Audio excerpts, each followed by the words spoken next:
Hi everyone, my name is Amy, and in this video, I'll show you how to add the Popper search widget to your WooCommerce website.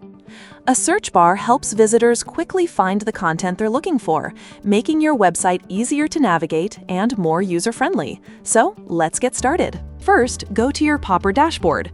Then click on Websites.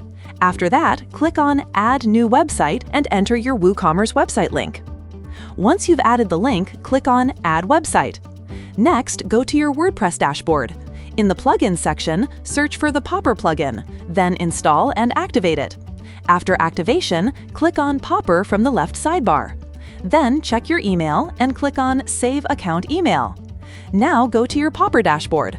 Once you're there, click on Widgets, and after that, click Create New Widget.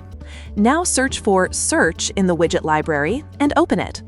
After that, choose a layout according to your preference. Once the widget editor opens, you'll see the search bar preview on the right side and the settings on the left side.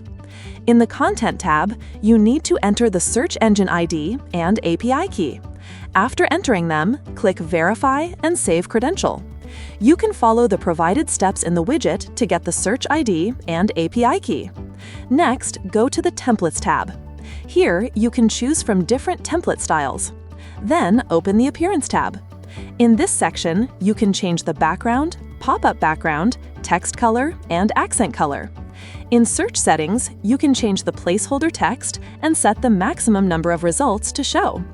Once you're happy with the customization, click Publish Widget. After that, the installation code will appear. Copy the code and go to your WooCommerce site. Now add a custom HTML block, paste the code inside it, and save your changes. Once your website is live, refresh the page, and your widget will appear successfully. That's it for this video. I'll see you in the next one.